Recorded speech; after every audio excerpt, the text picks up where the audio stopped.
আজ থেকে প্রায় 1000 বছর আগে মিশরের বিখ্যাত একজন আল্লাহওয়ালা শায়েখ আবু আব্দুল্লাহ জাযুলি রাহমাতুল্লাহি আলাইহি একদিন সফরে বের হয়েছে। পথিমধ্যে নামাজে রক্ত হয়ে গেল।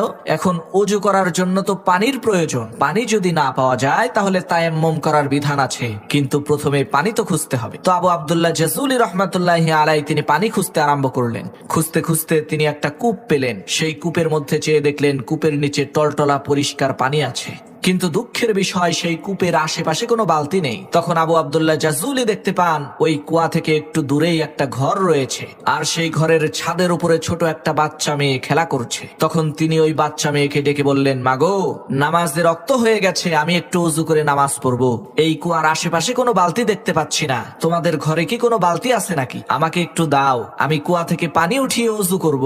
তখন সেই মেয়ে জিজ্ঞেস করলো, মানা আনতা আইয়ুহাল মুসাফির, হে পথিক, আপনি কে, আপনার পরিচয় কি? তখন তিনি পরিচয় দিয়ে বললেন, আমি হচ্ছি আবু আব্দুল্লাহ জাযুলি। মেয়েটি তখন বলল, হায় আফসোস, আপনি হচ্ছেন আরবের সবচাইতে নামকরা বিখ্যাত শায়েখ। আরবের প্রত্যেকটা মানুষই আপনাকে চেনে।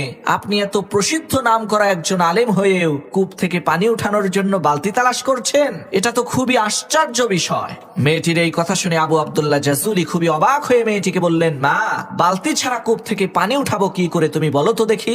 এই কথা শুনে মেয়েটি ওই কূপের মধ্যে থুতু মেরে দিল, আর সাথে সাথে আল্লাহ তাআলার কুদরতে ওই কূপের পানি উতলে উপরের দিকে উঠা শুরু করে দিল। মেয়েটির এই কেরামতি দেখে আবু আব্দুল্লাহ জাযুলি তাকে প্রশ্ন করলো, মাগো, তুমি কি এমন কাজ করেছো, কি এমন আমল তোমার আছে যার কারণে এত বড় কেরামতি তুমি দেখাইতে পারলা? তখন সেই মেয়েটি বলল, হুজুর, আমি মাঠে বকরি চড়াই, আর আমার বকরিগুলো যতক্ষণ পর্যন্ত মাঠে ঘাস খেতে থাকে ততক্ষণ পর্যন্ত আমি আল্লাহর শ্রেষ্ঠ পয়গম্বর বিশ্বনবী মুহাম্মদুর রাসূলুল্লাহ সাল্লাল্লাহু আলাইহি ওয়াসাল্লামের উপরে দরুদ পড়তে থাকি।